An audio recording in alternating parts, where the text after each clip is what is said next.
Good morning everyone. Last lecture में हम लोगों ने ट्रांसलेशनल मैकेनिकल सिस्टम देखा था। उसके कुछ एग्जांपल्स देखे थे और ये देखा था कि कैसे हम ट्रांसलेशनल मैकेनिकल सिस्टम की मॉडलिंग कर सकते हैं। आज के लेक्चर में हम लोग रोटेशनल मैकेनिकल सिस्टम के बारे में जानेंगे।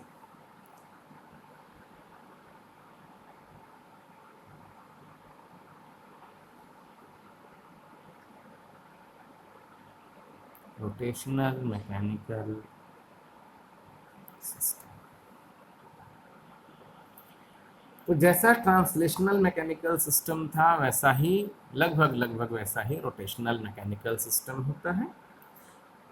ट्रांसलेशनल मैकेनिकल सिस्टम में जहां आपका मास होता है वहां रोटेशनल मैकेनिकल सिस्टम में आपका इनर्शिया आता है, moment of inertia J. Translational mechanical system में आपका लीनियर स्प्रिंग आता है, तो यहाँ पर टॉर्सनल स्प्रिंग होता है।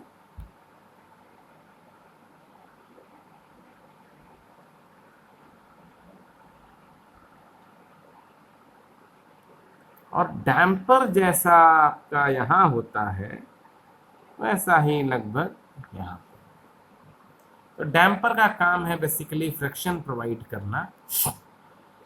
अगर इसका हम एक सिंपल सा सिस्टम देखना चाहें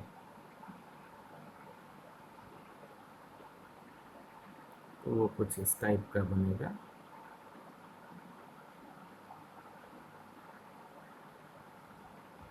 ये है आपका मोमेंट ऑफ इनर्शिया जे। ये एक शाफ्ट है,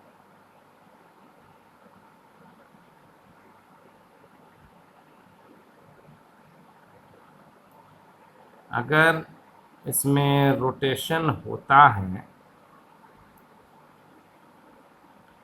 तो रोटेशन होगा तो एंगुलर डिस्प्लेसमेंट होगा। उस एंगुलर डिस्प्लेसमेंट को हम लोग शो करते हैं थीटा से। जो यहाँ डिस्प्लेसमेंट एक्स होता था यहाँ क्या हो गया थीटा, तो एंगल आ गया थीटा।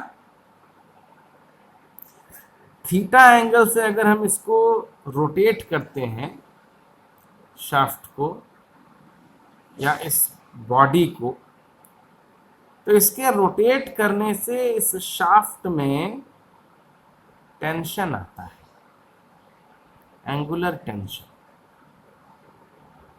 और इसी टेंशन की वजह से यहां पर क्या जनरेट होता है, टॉर्सनल स्प्रिंग। और यहां आता है स्प्रिंग कांस्टेंट के। ठीक है। जो बी है आपका वो यहां पर ब्रश टाइप का आप लगा देते हो जब,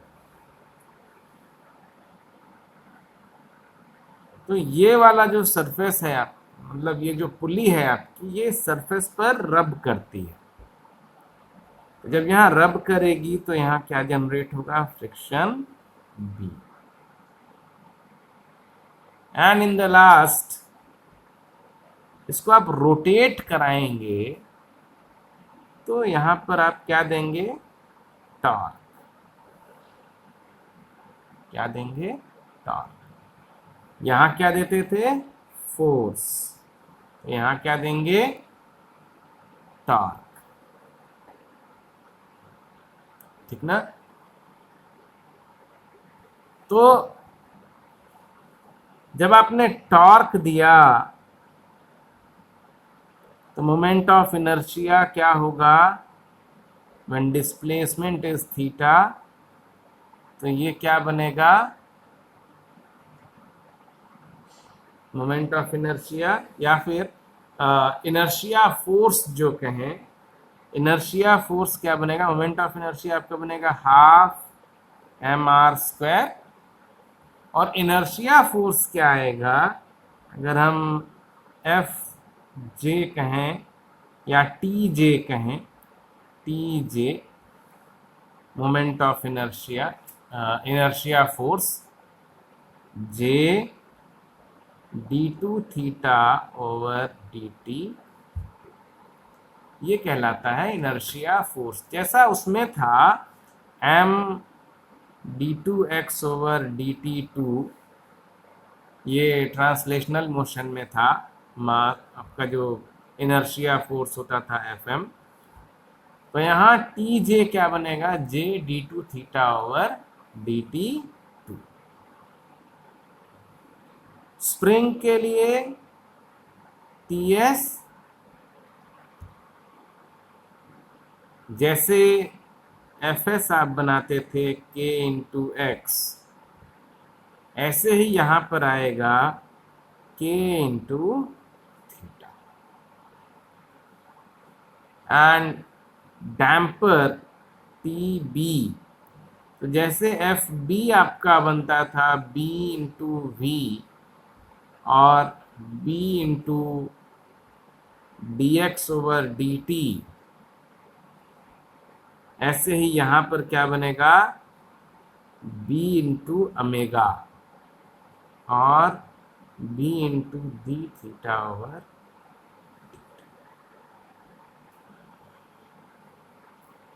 ठीक है, क्लियर है। तो यहां एक्सटर्नल टॉर्क लगाने पर क्या हो रहा है, ये रोटेट कर रहा है। जब ये रोटेट कर रहा है तो इस रोटेशन को अपोज करेगा, तो T is equal to J d two theta over D T two plus friction जो है B, ये भी इस मोशन को अपोज करेगा, B D theta over D T plus ये जो स्प्रिंग कांस्टेंट है, टॉर्सनल स्प्रिंग है, ये भी इसको कोशिश करेगा कि अपनी प्रीवियस पोजीशन पर ले आए, ये भी अपोज करेगा के थीटा। ये बना आपका रोटेशनल मैकेनिकल सिस्टम का इक्वेशन, मैकेनिकल इक्वेशन। ठीक है, mechanical equation of a rotational mechanical system. इस तरीके से हम ट्रांसलेशनल या रोटेशनल मैकेनिकल सिस्टम का इक्वेशन फाइंड आउट कर सकते हैं, मैथमेटिकल मॉडलिंग कर सकते हैं।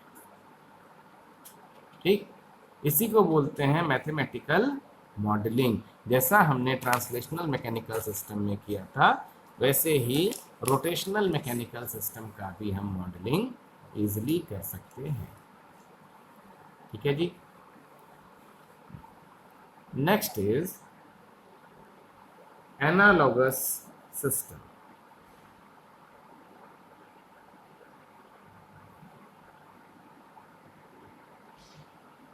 एनालॉगस सिस्टम अब है क्या कि हमारे पास मैकेनिकल सिस्टम आ रहा है और उस मैकेनिकल सिस्टम को मैथमेटिकली मॉडल करना थोड़ा सा टिपिकल हो जा रहा है।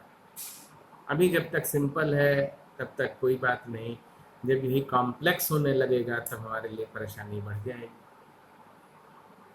तो उसका एक ऑप्शन है कि क्यों ना हम उसको इलेक्ट्रिकल सर्किट में कन्वर्ट कर लें, और अगर हम इसको इलेक्ट्रिकल सर्किट में कन्वर्ट कर लेते हैं तो उसका हम इजीली मैथमेटिकली मॉडल कर सकते हैं। ठीक ना, क्योंकि इलेक्ट्रिकल सिस्टम का लाप्लास लेना, उसके लाप्लास इक्विवेलेंट हमें पता है, हमने शुरू से ये काम किया हुआ है, कई सब्जेक्ट्स में पढ़ा हुआ है। वो काम हमारे लिए ज़्यादा आसान है बजाय इसके कि हम किसी मैकेनिकल सिस्टम की मॉडलिंग करें। सो बेटर ऑप्शन इज कि उस मैकेनिकल सिस्टम का analogous system, analogous electrical system बना लें और फिर उसको मॉडल करें। ठीक है, तो इसके लिए हम क्या करते हैं, हमें एक ऐसा सिस्टम चाहिए होगा जिससे कि हम दोनों में रिलेशन फाइंड आउट कर सके, मैकेनिकल और इलेक्ट्रिकल सिस्टम में एक रिलेशन फाइंड आउट कर सके। तो रिलेशन फाइंड आउट करने के लिए हम एक स्प्रिंग मास टेम्पर सिस्टम लेते हैं like here is spring, mass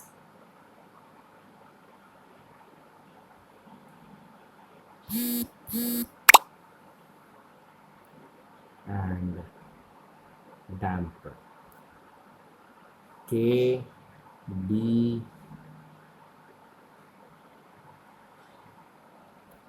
M। इस पर फोर्स हमने इस साइड लगाया,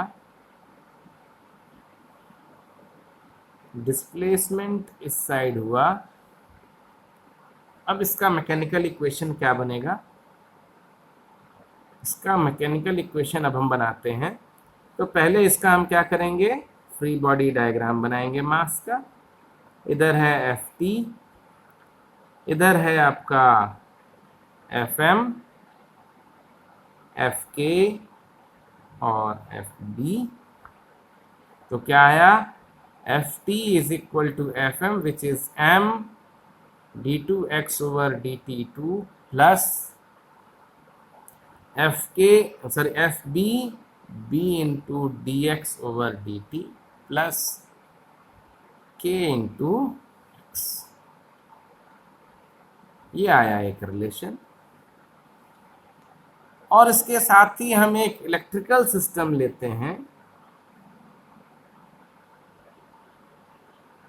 आर एल सी। यहाँ है आपका ई टी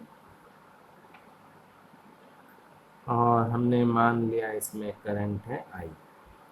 अब अगर इस सीरीज आरएलसी सर्किट का हम करंट फाइंड मतलब वोल्टेज फाइंड आउट करें, इक्वेशन लिखें, केवीएल लगाएं, इसमें केवीएल लगाएं, तो क्या इक्वेशन बनेगा?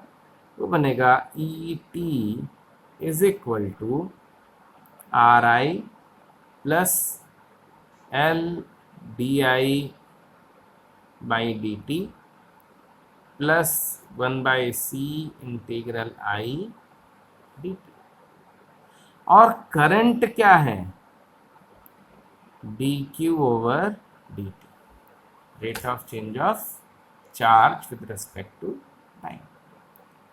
नाउ ई टी क्या बन गया? R d q over D T plus L d two q over D T two plus 1/c q. इसको थोड़ा सा रीअरेंज करें, E T is equal to L d two q upon d T two plus R d q over D T plus 1/c q. और इस equation को जब हम इस इक्वेशन से कंपेयर करते हैं तो हमें क्या दिखता है? यहाँ जो फोर्स है वहां यहाँ पर क्या है? वोल्टेज। यहाँ भी D2 D2 D D X X means Q। तो यहाँ जो डिस्प्लेसमेंट X है वो यहाँ क्या बना? Charge. Spring constant 1/c, damper resistance, mass inductor. इसका मतलब ये हुआ कि अगर हम फोर्स को रिप्लेस करें वोल्टेज से, मास को इंडक्टर से, डैम्पर को रेजिस्टेंस से, के स्प्रिंग कांस्टेंट को 1/c से, और फाइनली डिस्प्लेसमेंट x को हम रिप्लेस करें चार्ज q से, तो जो हमारा मैकेनिकल सिस्टम है वो सीरीज इलेक्ट्रिकल सिस्टम में कन्वर्ट हो सकता है। ठीक है, यही है एनालॉगस सिस्टम। ठीक ना, मतलब ये सिस्टम और ये सिस्टम दोनों एक दूसरे के एनालॉगस है, दोनों क्या है, एक दूसरे के एनालॉगस। अब अगर इसको हम बनाना चाहें तो कैसे बनाएंगे? यहाँ मास है और एक डिस्प्लेसमेंट है, एक डिस्प्लेसमेंट है तो एक लूप बना, एक मेश बना। इस एक मेश में एक मास है, मास को रिप्लेस किया इंडक्टर से, इंडक्टर लगा दिया। इस मास के साथ क्या क्या अटैच्ड है, के एंड बी। इस मास के साथ क्या क्या अटैच कर दिया, सी एंड आर। अब अगर इसकी वैल्यू 1/c कर दी जाए तो ये बिल्कुल इक्विवेलेंट सर्किट बन जाता है। ठीक है, तो ये है आपका एनालॉगस सिस्टम, और इस एनालॉजी को क्या बोलते हैं, force voltage analogy. Force voltage analogy. और फोर्स वोल्टेज एनालॉजी में हमने क्या देखा कि force is replaced by voltage, inductor sorry mass is replaced by inductor L, damper B is replaced by resistance R, spring constant K is replaced by 1/c, and displacement X is replaced by Q। यह है आपका force voltage analogy की summary. ठीक है, force voltage analogy means force is analogous to voltage, mass is analogous to inductor, damper is analogous to viscous friction is analogous to resistance, spring constant K is analogous to inverse of the capacitance, and displacement is analogous to charge, electric charge Q। ठीक है, दूसरी analogy आती है force current analogy. Force current analogy,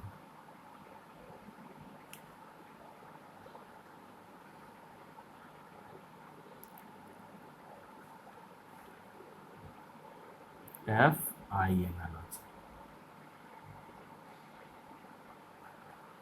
F I analogy.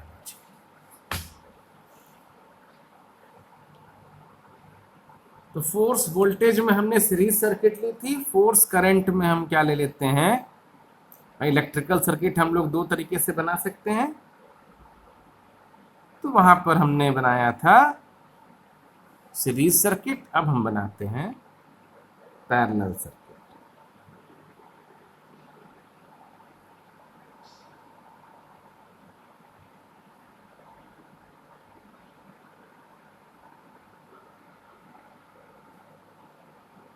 दोनों से हम अपने mechanical system को रिप्रेजेंट कर सकते हैं। कहां पर क्या चेंज होगा यही देखना है। इसमें करंट मान लो है IL, इसमें है IR, और इसमें है IC। आउटपुट है यहाँ C के अक्रॉस E, और इनपुट सोर्स है I। ठीक,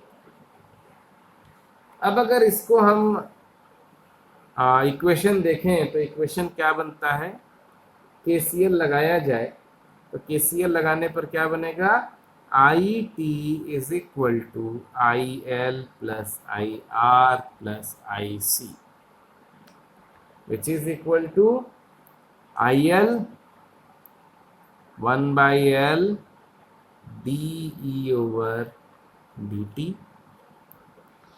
plus IR E/R plus IC C DE integral E DT।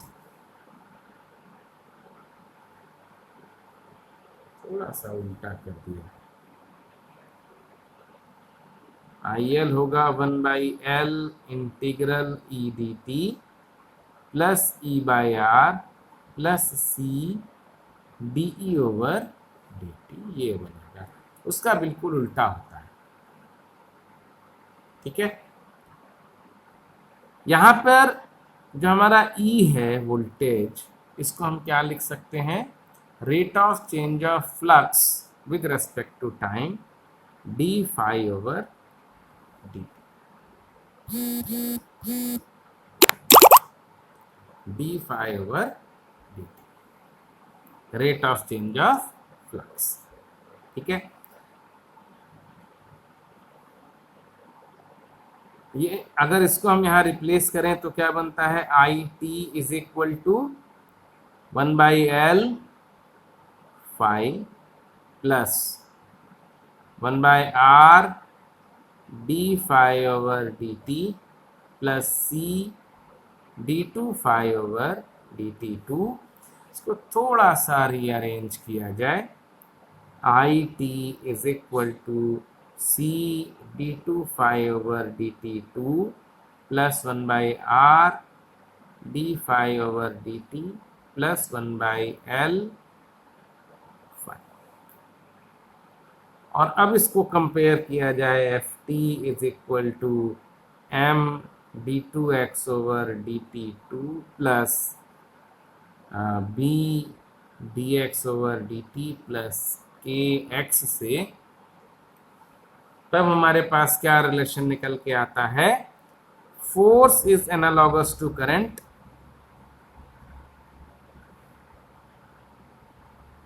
force is analogous to current, mass is analogous to capacitor, damper is analogous to inverse of resistance, spring constant K analogous to inverse of inductance, and displacement x is analogous to flux phi।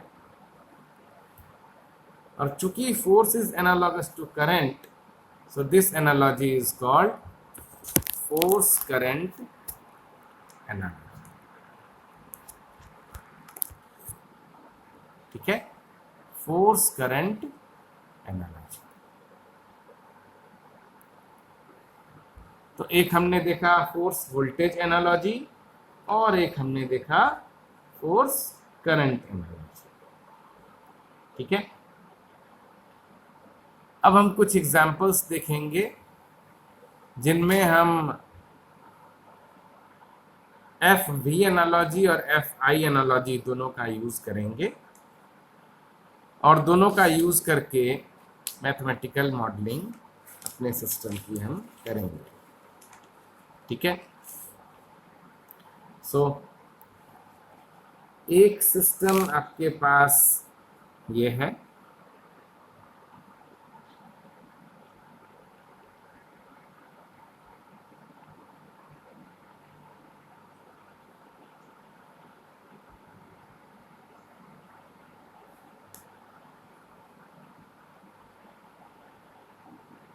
पर नीचे की ओर लग रहा है force F T, displacement है x, ये है आपका k और ये है f।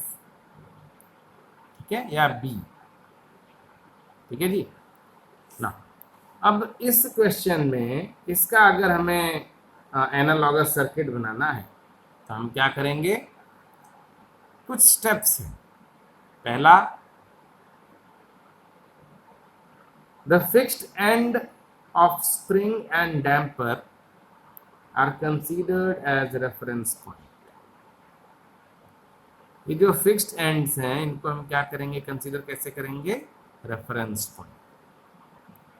while the lower ends are considered as nodes, ये क्या कहलाएगा, node. the lower ends and mass have same deflection x, जो डिफ्लेक्शन यहाँ है वही डिफ्लेक्शन इसमें और इसमें, ठीक है। Now draw a reference line, draw a reference line, consider the fixed point as reference corresponding to the displacements, select the nodes। अब कितने डिस्प्लेसमेंट है? एक, तो नोड कितना होगा? एक। ना connect one end of the masses to the reference line. Mass जितने भी होंगे, मान लो ये है आपका मास, इसके वन एंड को रेफरेंस लाइन से कनेक्ट किया, and the other end to the node, यहां कनेक्ट कर दिया, ठीक। बाकी एलिमेंट्स को भी आप कनेक्ट करेंगे, तो ये रेफरेंस से कनेक्ट है और ये इस नोड से कनेक्ट है। इस नोड से आपका आया स्प्रिंग और इसी नोड से आपका आया डैम्प, ठीक, के एफ। और इसी नोड पे आपका लग रहा है फोर्स,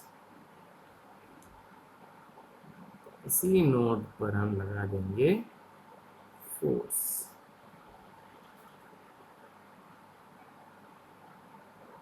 फोर्स की डायरेक्शन हमेशा ऊपर की ओर रहेगी। ये बन गया आपका mechanical equivalent system, mechanical equivalent system. अब अगर इसका इलेक्ट्रिकल इक्विवेलेंट सिस्टम बनाना है तो क्या करेंगे? Ft की जगह हम क्या लिखेंगे? अब ये कौन सी एनालॉजी है? पैरेलल सर्किट बन रहा है, फोर्स करंट एनालॉजी। यहां क्या आएगा? Ip। मास की जगह क्या होगा? Capacitor, C। K की जगह क्या होगा? 1/L, inductor.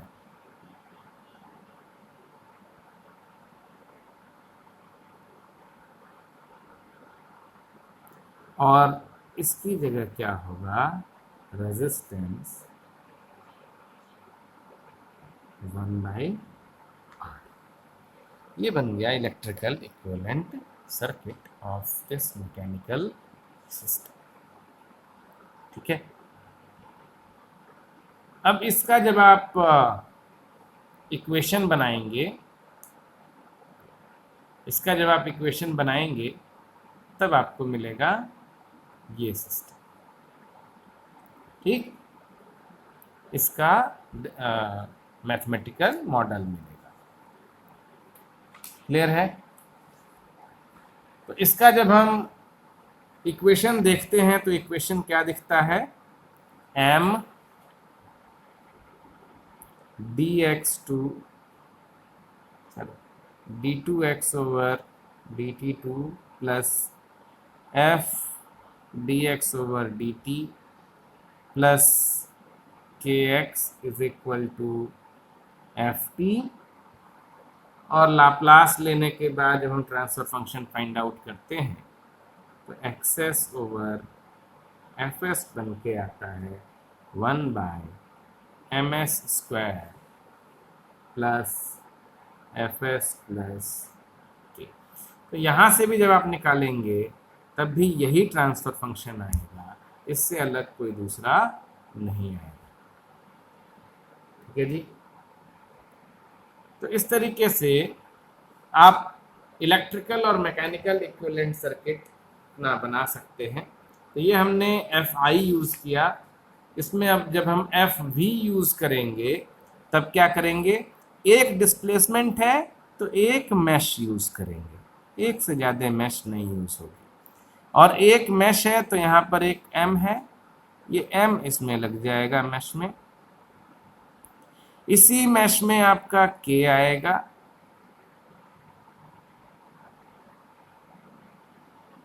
और इसी में आपका f आएगा, और ft आपका जो है यहाँ लग जाएगा। तो इस पूरे को हमने देखा कि एक ही मैश लगी और इस एक मैश में हमारा क्या क्या बन गया, ft, m, k and f। अब जब इससे हम मैश रूल लगाएंगे तब भी हमारा यही रिलेशन निकलेगा। ठीक है, अब अगले लेक्चर में हम कुछ और एग्जांपल्स देखेंगे। तब के लिए थैंक यू।